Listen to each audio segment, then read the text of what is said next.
So hi, we're Wicked Animal. I'm Marcel. I play bass and sing. I'm JT. I play drums. I'm Timothy Lee, and I play guitar. And we're on an interview. And we're a rock band from Atlanta, Georgia. And we have a show coming up, Masquerade. April 7th. April 7th. Yes. Remember that. Yes.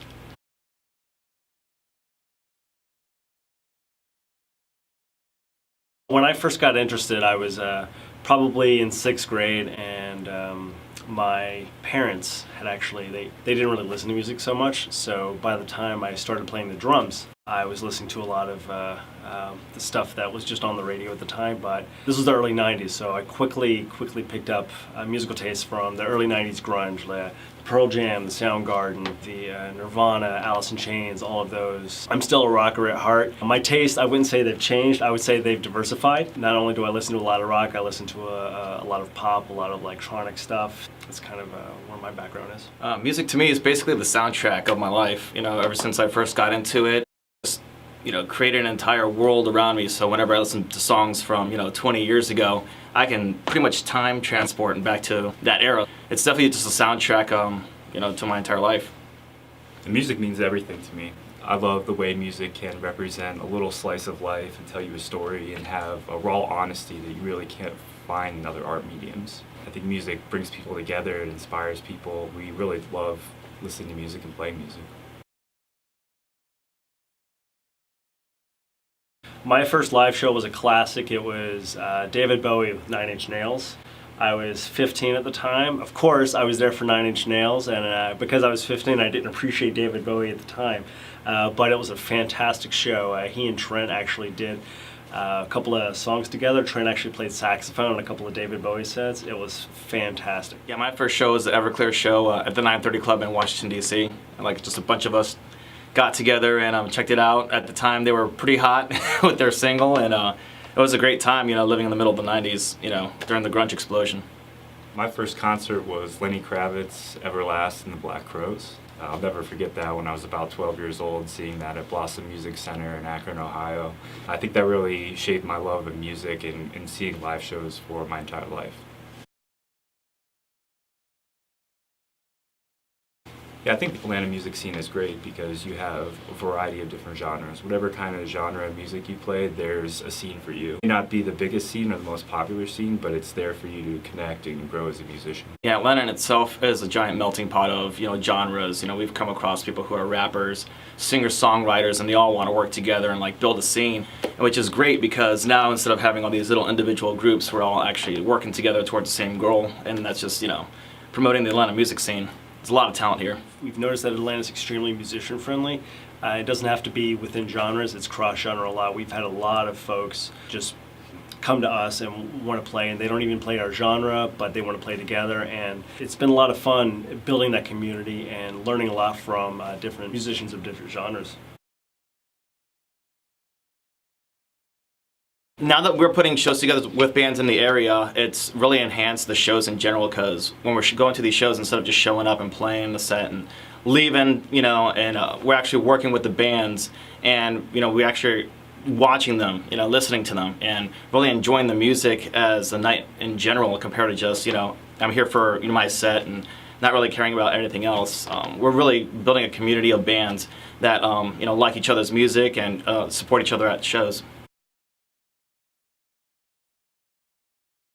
I started wearing Ear Elf just a few weeks ago, and I can tell you that instead of having a metronome in my ear, I've been wearing these earplugs, so it's really opened up my playing a lot. I can tell you that these earplugs they're very high fidelity. They don't attenuate the highs as much as the foam ones do, so you got more of an accurate representation of what you actually sound like. Yeah, I love using earplugs, and since I found Ear Elves, I've been able to take them to our shows, not just our shows, but shows we're seeing of other bands, and whether it's regional, national, or local, it really enhances every single show, just because you don't have to worry about the exposure to your ears and, how that can damage them, but definitely, when you're able to walk away from a show and, still be able to talk to your partner, that's definitely a good evening. And being a musician, I think it's really important that earplugs don't cut out too many of one frequency. And I think that's one thing that Ear Elf does a great job with, is that they're so high fidelity that you can still hear all the frequencies. And that's really important, because if you're missing some of those, then you're missing part of the music, and can't bring your playing to a level that you would without those.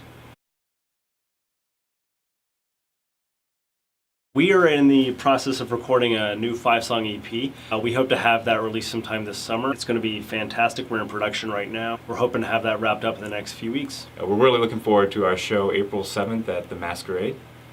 This is a show that we put together ourselves with a lot of other bands that we really enjoy. We're playing with Warsaw Clinic, Youth is Gold, The Simple, and the Scars Heal in Time.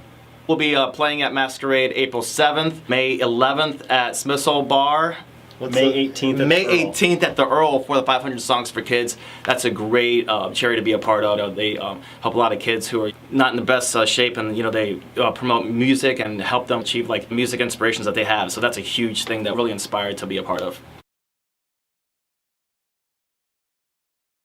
The Stone Temple Pilots, baby, they're coming, so we'll be there. Yeah, Stone Temple Pilots are a bucket list band for me. I know it's not the original lineup, but it's still going to be a really cool experience. And you've got another show in Boston you're going to. Yeah, I'm gonna check out Pearl Jam in the springtime. So I'm only playing like 5 or 6 shows, so it's gonna be interesting. And of course, outside of these big name bands, we always like to go to local shows. We love the Earl, we love Smiths, we love Aisle 5.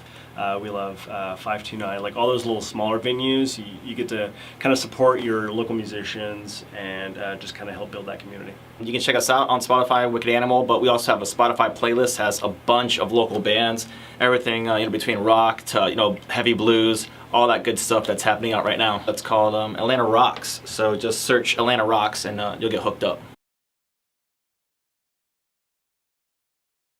Part of the reason for the name of the band is that we're all passionate about animals and animal rights, and so we're working to form an organization that will actually donate a lot of proceeds to animal rights organizations, especially the local ones, so that we can have a more direct impact on our community. So I'm Marcel with Wicked Animal. Thanks, guys. I'm JT. And I'm Tim. We'll see you soon. Peace.